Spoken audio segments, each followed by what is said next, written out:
Ryan, thank you so much for giving me your time today to speak about this very exciting detective drama series with a fabulous, unique twist. No spoilers, sugar.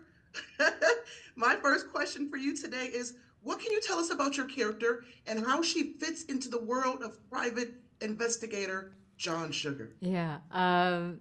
My character's name is Melanie. Melanie's a former badass rocker, a lot of success in her 20s. And now we meet her. She seems like you know, she lives well. She has a beautiful home, but every other part of her life is still quite messy. She drinks too much. She's single. She's guarded. She's divorced from a very powerful Hollywood family. She meets John Sugar because he's investigating a missing persons case, who is part of that Hollywood family that Melanie was once attached to. So at first he comes to question Melanie, but she doesn't know that. She thinks maybe he's just a guy at a bar who looks interesting.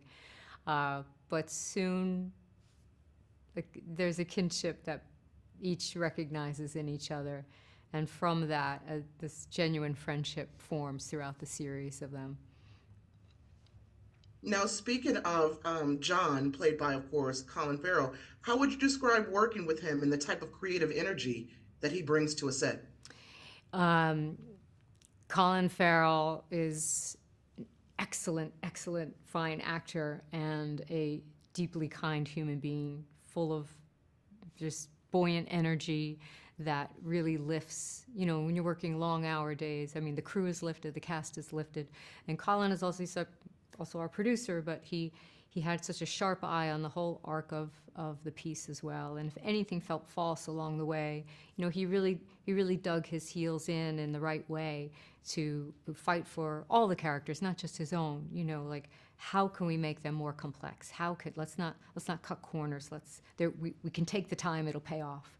You know, if we keep rounding out these characters. But he's a dream to work with, a total dream, and it felt.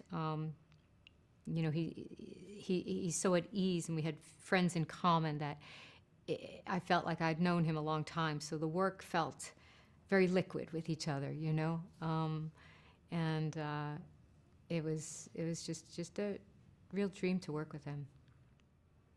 I really want to stress, like, it's not just a typical detective series where you're picking up clues and you're going to find out who the bad guy is. It's not that.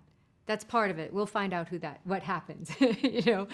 But it's really through the eyes of his character and his obsession with old Hollywood films and how he relates to every person he meets. Somehow there's a reference for a film, a scene, a line, an actor, and it just pops in so effortlessly and seamlessly that you're really just taken. You're not just picking up clues, again, for the missing person case, but you're following this man's kind of emotional journey through it as well. And then you'll start to learn what he is hiding himself. And he's going to start to deal with his secrets. And that'll be fun for the audience when he does. Will we be surprised by where these characters end up by the time the final episode ends? If they're not surprised, I would be shocked.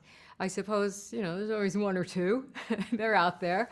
But I say just go for it. Don't just go for the ride. Just go for the ride. Even visually go for the ride with the series. It looks spectacular. It will make you feel drunk in love for Los Angeles, and it's just a stunning, seductive, cinematic story told by our, you know, headed by our brilliant Colin Farrell. Wonderful. Amy Ryan, that's my time. Thank you so much for speaking with me today. Thank you for your time today, too.